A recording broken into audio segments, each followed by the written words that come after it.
mi gente de Guamal en video, muy buenos días. Hoy aquí desde el Parque Central, al fondo tenemos la parroquia Nuestra Señora del Carmen, con un invitado muy especial, un invitado al cual la cultura de Guamal le debe agradecer ese don maravilloso que Dios le dio. Escritor de ensayos, de cuentos, de poemas, de crónicas. Les estoy hablando de Luis Carlos Ramírez Lascarro.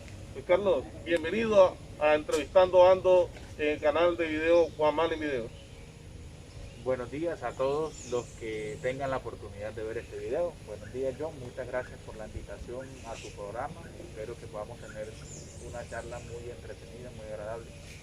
Bueno, el fin de esta entrevista a través de este canal es darle a conocer a todos nuestros oyentes, a todas las personas que nos ven, diferentes aspectos de lo que ocurre en Guamal. Hoy hablaremos de un lanzamiento de tu libro llamado Las Notas de Juancho, así es. El acordeón de Juancho. El acordeón de Juancho. Cuéntanos, ¿qué es el acordeón de Juancho?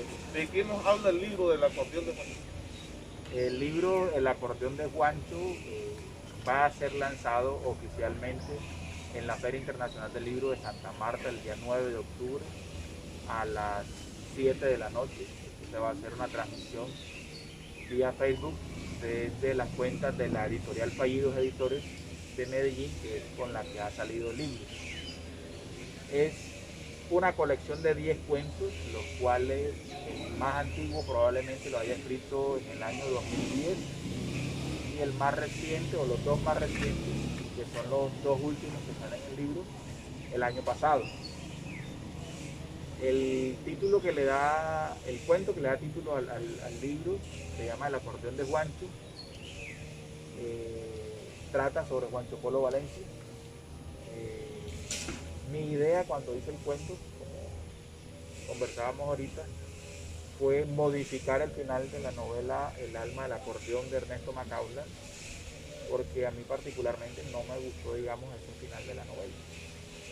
Yo quería, lo que pretendí con el cuento era darle la oportunidad a Juancho de reivindicarse de esta manera, porque lo que uno siempre escuchaba de algunas personas cuando investigaba sobre Juancho era que la gente lo despreciaba un poco, decirlo de esa forma, porque decían que él había tenido la culpa que la mujer, que Alicia, se muriera, porque él había estado parrandeando mientras ella moría. Entonces eso es medianamente cierto, porque sí, él estaba en una de sus correrías, con lo que él se ganaba la vida, pero él ya venía hacia Flores de María cuando le informaron que ella estaba bastante enferma, ya sufrió de preeclampsia, algo que en aquella época era mortal, era prácticamente imposible de tratar. Sin embargo, él se devolvió hacia Pibijay para tratar de conseguir de alguna manera el dinero para poder comprar las medicinas. Y cuando ya volvía otra vez con ese dinero, encontró que su esposa había muerto. Entonces quise que en el cuento él pudiera decir eso y mandárselo decir a la gente. ¿Y cómo fue ese proceso de esa elaboración? ¿Cómo fue esa investigación? ¿Con quiénes fueron tus fuentes? ¿Podrías revelarnos esos pequeños como tips o secretos? Sí, como es difícil a veces desplazarse, lo que hice fue buscar en internet y tratar de buscar otros libros. El libro de Macaulay en sí tuvo mucha información que reveló acerca del territorio, por ejemplo, donde se desarrolla el cuento, de cómo describía el pueblo y todo eso. Pero luego el mismo Macaulay tiene un video en YouTube acerca de Alicia Dorada, la historia de Alicia Dorada, y hay otros videos de gente de la región en lo que ellos hablan del hecho en sí, de la muerte de la muchacha. Entonces utilicé eso como insumo. Por ejemplo, hay otra cosa que debo anotar, y es que en el año 2018 se hizo para Maderos Teatro, un grupo de teatro de Valledupar, una obra llamada Flores de María. Ella se pudo estrenar en el marco del Festival Vallenato, y a mí el grupo me contactó pues a través de este cuento. Ella estaba publicado en una página de internet. Ellos decían que veían en el cuento pues que la persona que lo había escrito tenía conocimiento acerca de la música vallenata, que le gustaba esa música y que les había gustado el estilo de escritura. Entonces, dentro de lo que fue la dramaturgia o la escritura de los libretos de esa obra de teatro, utilicé retazos de varios de mis poemas. Utilizamos también fragmentos de esos videos. Hay momentos en los que algunos de los personajes de la obra de teatro lo que hacen es reproducir lo que literalmente estaban diciendo las personas que Macaulay entrevistó. No todo el mundo sabe eso. Hasta este momento, a menos que alguien que fuera de pronto muy conocedor de los videos, solamente lo sabíamos los del grupo de teatro y yo que lo escribí. Entonces, la investigación se basó más que todo en información encontrada en línea y sobre todo videos que pudieran permitir encontrar también como un tono, la actitud de la gente, cómo se veían cuando hablaban sobre el tema. Y bueno, ya tenemos el proceso de que la investigación, la llevada a las conclusiones, todo lo que ha hecho la parte textual, ya tenemos escrito. Cuando ya tienes ese borrador, ¿cómo es el contacto con la empresa editorial? Bueno, ellos son una editorial independiente, una editorial pequeña, no están a la altura de Planeta ni de Random House ni nada de eso. La edición del libro va a ser nada más 200 ejemplares inicialmente. Ellos, digamos, que se quedan con 100 para recuperar, como que dice, su parte de la inversión, y yo me quedo con 100 también de alguna manera para recuperar mi parte de la inversión. La idea es poderlo comercializar. Entonces, ellos hacen unas convocatorias anuales, hacen varias. Hacen una que es para narrativa, una que es para poesía, una que es para ensayo, hacen otra que es para traducción incluso. Los premios de esas convocatorias son, a los que ocupan el primer lugar, ellos le cubren prácticamente todo el costo de la edición. El autor solamente tiene que costear lo que es el ICBN, Internacional para los Libros, que es un código que le entregan a uno, un código numérico y un código de barra. Con eso ya queda registrado uno y el libro ante la Cámara Colombiana del Libro, y la Cámara Colombiana del Libro, digamos, lo muestra ante el resto del mundo. Si alguien consulta con ese número, que lo ponga por ejemplo en internet, ICBN, y digita el número, aparece el nombre del libro y aparezco yo como autor. En mi caso, que se podría decir que quedé en un segundo lugar, ellos lo que me ofrecieron fue una coedición, en la cual ellos cubren el 60% de los costos y yo cubro el 40% de los costos. Ellos me contactaron, me dieron a conocer que había sido, digamos, favorecido de esta manera, y me dijeron, bueno, ahora lo que necesitamos que usted, porque el libro se había enviado en PDF, que nos lo envíe en Word, entra en un proceso de edición, de corrección, que ellos mandan sugerencias. Y uno es libre, digamos, de aceptarlas o no. Para darles un ejemplo, había una cadena de radio y televisión que se llamaba Radio Caracas Radio. Hay un momento en el que yo la nombro, porque hay un cuento en el que hablo muchísimo de Guamal. Entonces les digo que, por ejemplo, el maestro Julio se organizó con Epi delante de un micrófono y tal. Entonces yo decía que lo estaba haciendo como cuando él se presentaba en los estudios de Radio Caracas Radio con los corraleros de Masgual. Ellos me quisieron corregir eso. Entonces yo le dije, no es una redundancia. La estación, y les mandé un link de Wikipedia donde hablan sobre la estación se llamaba así tiene que aparecer. No es un error haber puesto Radio Caracas Radio.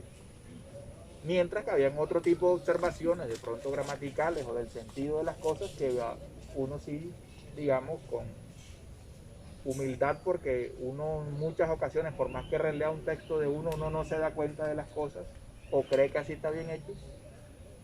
Ellos me decían, mira, te recomendamos esto, repites mucho esta palabra o tal cosa. Entonces ya uno iba acogiendo esas correcciones. Luego ese proceso, que quizás se tardó unos 2 meses o 3 meses, ya vino fue seleccionar las fotos, presentar fotos para la portada o ilustraciones. En mi caso enviamos una foto que fue tomada aquí en el puertico que está cerca del matadero. Hubo otras que tomamos en el cementerio. Las del cementerio, yo quería incluso que fueran las del cementerio para que se refiriera, digamos, a ese cuento que le daba título, que tiene que ver con la muerte de Alicia. Correcto. Pero no fueron, ellos decían que no funcionaba, ellos tendrán sus criterios y que saben más de esa cuestión.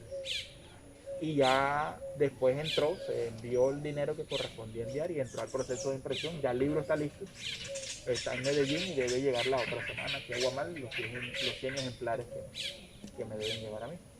Pregunta, ¿de dónde nace esa afición de escribir? Por escribir.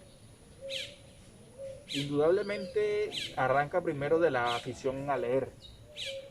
Entonces, en la casa de mi abuela Juanita, hace muchos años había una biblioteca bastante grande. Habían, yo recuerdo, todos los volúmenes de una enciclopedia Barça, que se llamaba, de una enciclopedia Cumbre y una que se llamaba Lo sé todo. Aparte de eso, había muchos otros libros. Me imagino que en la prestada y la cosa se fueron desapareciendo los libros, pero yo aprendí desde pequeñito de alguna manera a refugiarme en ellos. No teníamos la oportunidad como la podían tener a veces muchos otros niños que andaban a pata pelada en la calle corriendo.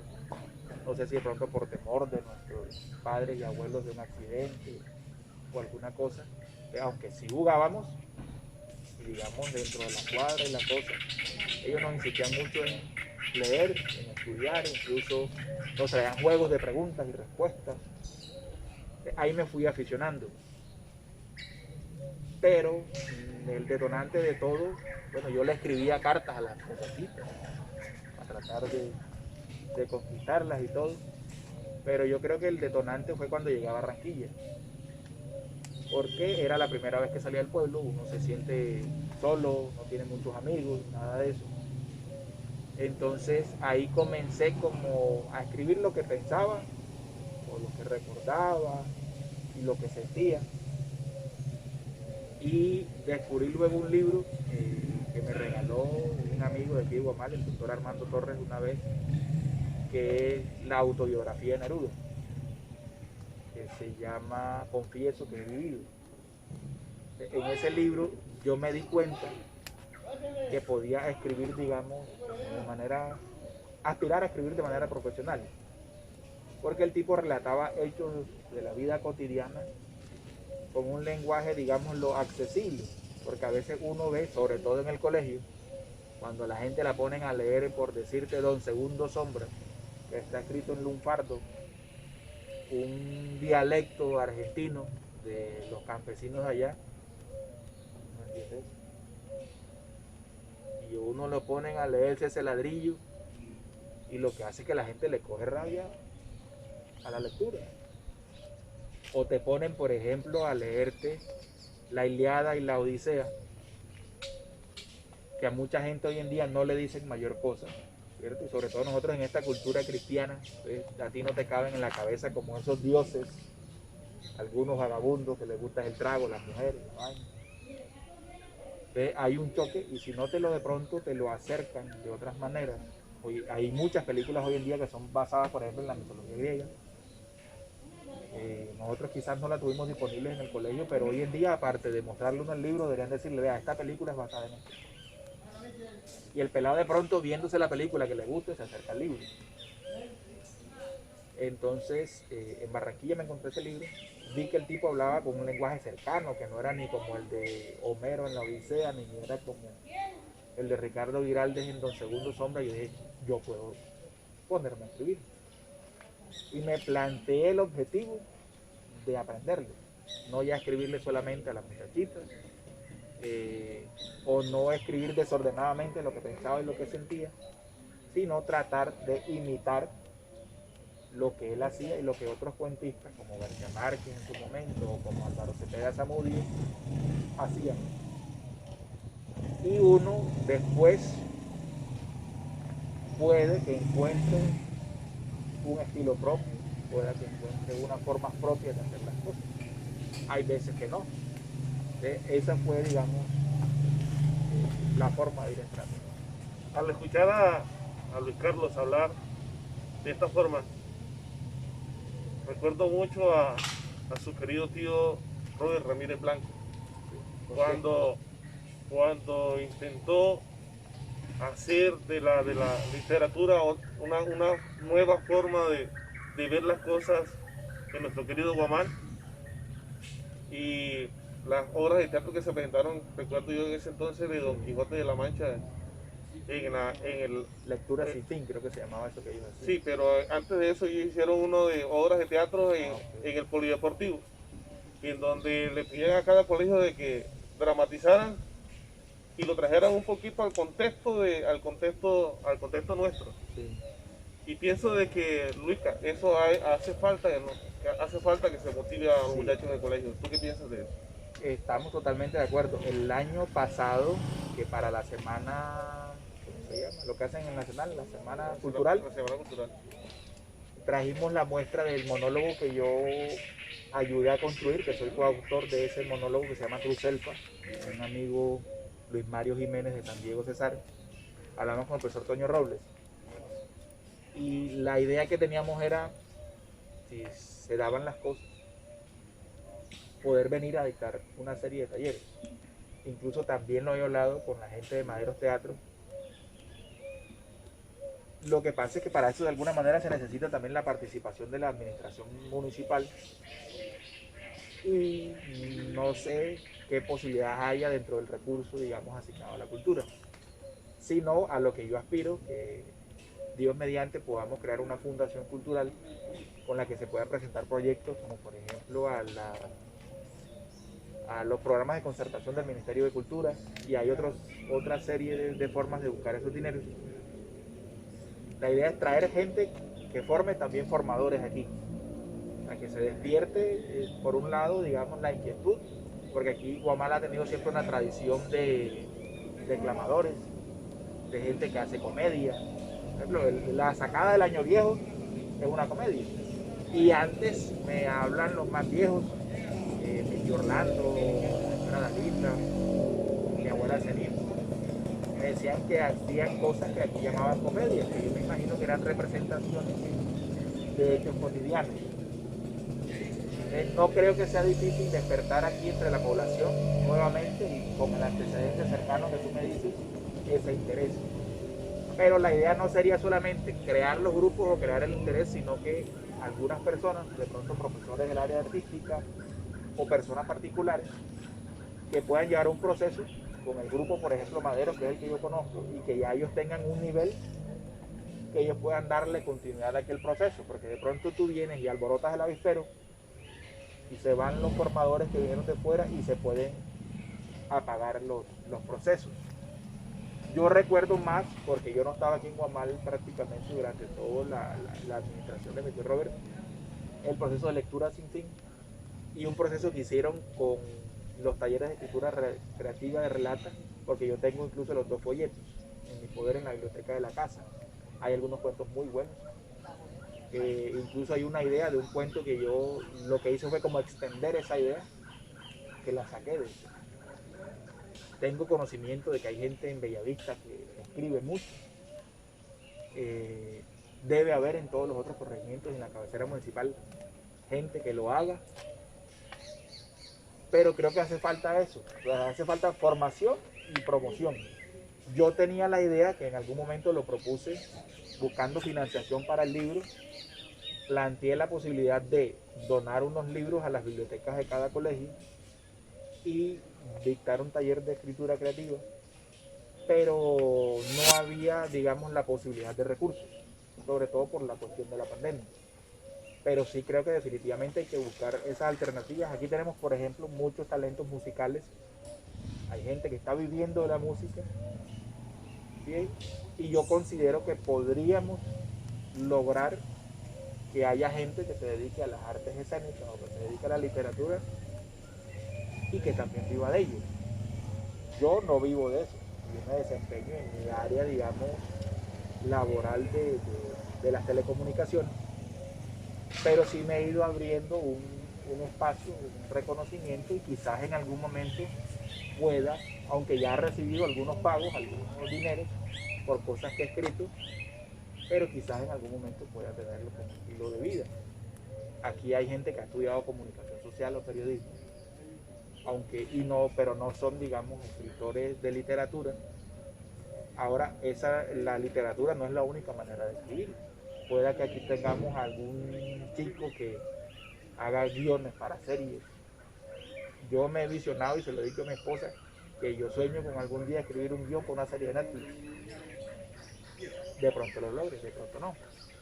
Que podríamos lograr que alguien, se supone que Netflix está negociando la historia de Diomedes. De pronto de aquí a 5, 10 o 15 años, pongamos un ejemplo, que quisieran hacer un documental de los corraleros de Majagual y pudiera que alguien de Guamal escribiera, ¿por qué no? Eso. Hay que apuntarle a despertar el interés, ¿no? Mire, muchos no saben o se acuerdan de Luis Vides, Claro. el popular Lucho Vides. Y me cuentan que Luis Vides en época del Día de las Madres, él declamaba una poesía que hacía llorar A la gente. a la gente. Y, Dios mío, o sea, se fue Luis Vides y no quedó un registro fílmico De eso. de eso. Entonces, a uno le duele, particularmente a este servidor le duele que muchas cosas se han ido y no han quedado plasmadas en la parte oral, ni mucho menos escrita como parte fundamental de la historia de Guamán. Entonces, no, para no extendernos tanto, era como que hacerle hoy a Luis Vides a través de esta entrevista un reconocimiento porque Luis Vides prácticamente hizo parte de nuestra cultura, cantaba también chandé, entonces creo que también fue hasta bailador del grupo de danza, entonces era un polifacético cultural. Entonces, Luisca, estamos atentos a tu lanzamiento de tu libro. Ojalá la gente lo acepte con mucho cariño. Y recuerda que este es tu canal, este es las vías que te hemos brindado a ti para que tú expreses lo que has sentido al momento de realizar este sueño, que sé que son muchos más, pero que por ahora se van realizando poco a poco. A ti, amigo que nos ves, suscríbete, síguete suscribiendo para seguir, que nos sigan dando orientaciones, sugerencias para seguir fortaleciendo este canal. Luisca, los micrófonos son tuyos para que te despidas y puedas expresar tus sentimientos. Muchas gracias. El objetivo, queridos paisanos guamaleros, es que reciban de la mejor manera este libro, que es el primer libro de manera individual, porque ya antes he aparecido en antologías nacionales e internacionales de poesía, o he participado en algunas revistas de investigación de música vallenata, pero siempre, digamos, es en torno otros compañeros en ese viaje. Este es el primero, que es individual. Sé que se van a identificar con muchos de los relatos porque muchos tienen que ver con el pueblo. Hay algunos en los que nombro personas del pueblo, no solamente el maestro Julio o el maestro Epiménides, porque mi manera de homenajear a la gente y al pueblo ha sido esa, con ubicar situaciones en este parque o en el Parque Centenario, o hablar de aquella caseta que se llamaba la Puya Guamalera, o hablar de el Caño del Suicida. O sea, utilizar esos nombres o esos sitios del pueblo dentro de un cuento u otro para homenajear al pueblo, para generar pertenencia, e incluso hay personajes típicos del pueblo, como por ejemplo Toribia, que yo la nombro Tori, pero en un cuento que envía al concurso nacional que convoca al Ministerio de Educación. Entonces, si de pronto llego a salir favorecido, ella es la única persona que se nombra por su nombre, digámoslo, en el cuento, porque los otros son el hombre, la mujer, el hombre, la mujer. Es una pareja que van teniendo un diálogo sobre ciertas cosas. Yo espero y aspiro, paisanos, que reciban el libro, que lo acojan, que lo valoren y que sea ese buen recibimiento o recibimiento con mucho grado el impulso para poder seguir escribiendo más cosas que puedan rescatar la memoria, como dice John, que es algo importante. Nosotros no tenemos la costumbre de tener archivadas nuestras cosas. En Guamal ha habido escritores importantes. Por lo menos la primera persona que comenzó a escribir sobre música vallenata fue Antonio Brujes Carmona. A él le atribuyen la creación de la idea del juglar vallenato. Incluso en el libro más reciente del doctor John Pedroso Pupu sobre historia de Guamal, hay la transcripción de un diálogo que él tuvo con un escritor de Santa Ana, perdón, que García Márquez tuvo con un escritor de Santa Ana, en la que Gabo le habría dicho a él que gran parte de su estilo, que conocimos como realismo mágico, había sido inspirado en Antonio Brujes Carmona. Si nosotros leemos una crónica que él hace sobre un acordeonero, que me escapa ahorita el nombre, Pedro Nolasco Padilla, nos damos cuenta que pareciera que esa crónica o que ese relato hubiese podido ser escrito por García Márquez. Desafortunadamente él murió muy joven. No tenemos una compilación de los escritos de él para que estuviera en la Biblioteca Pública Municipal. No tenemos, por ejemplo, tampoco, porque son difíciles de conseguir, los libros de Geneco Rangel Pavo, su libro Aires Guamalenses, y en lo que él habla sobre la forma en la que se interpretaban las cumbiambas aquí en Guamal, son citadas en casi todos los libros importantes sobre música vallenata. Tampoco tenemos estos libros disponibles. Aparte de ellos está un señor Carlos Delgado Nieto, del que no he conocido muchos escritos, nada más un cuento de que fue, según he leído, un columnista importante en el tiempo, en su momento. Están, digamos, ya de manera más reciente la señora María Isabel García Mallorca. Ella tiene ya 2 libros publicados. Hay una antología que ya está impresa, que me va a enviar, me va a hacer llegar varios ejemplares para regalarlos acá en la biblioteca y en los colegios. Ella está viva todavía, aunque tiene mucho tiempo que no viene al pueblo.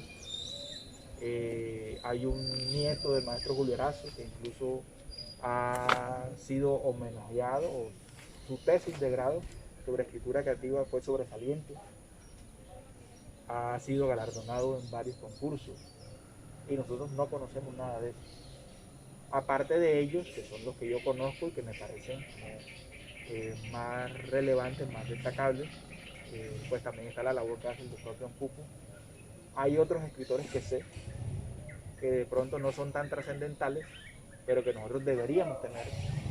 Incluso si hay un guamalero que tuviera una tesis de grado que digamos sea importante, que haya recibido, digamos, que haya sido destacada, esa tesis de grado que es honorífica de un guamalero para que estuviera aquí en la biblioteca. Y no la tenemos.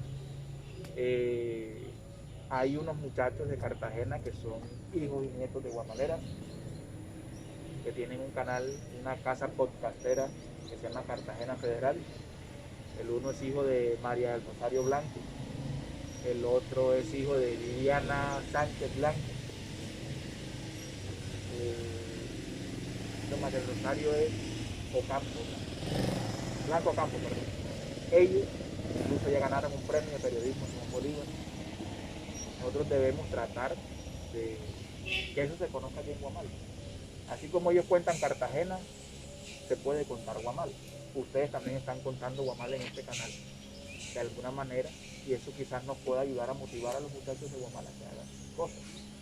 Muchas gracias por el espacio y de mis paisanos espero que me apoyen con el libro, y gracias también por escucharnos, y suscríbanse en el canal Guamal en Video y compartan en todas sus redes sociales los enlaces de los videos para que puedan ayudar a crecer esta importante red. Bueno, a todos ustedes, mil bendiciones, síganse protegiendo, usen el tapabocas, cuídense mucho. Sé que han sucedido cosas, pero con el favor de mi Dios, nos volveremos a ver un día y brindarnos un fuerte abrazo. Mil bendiciones para todos, Dios los bendiga.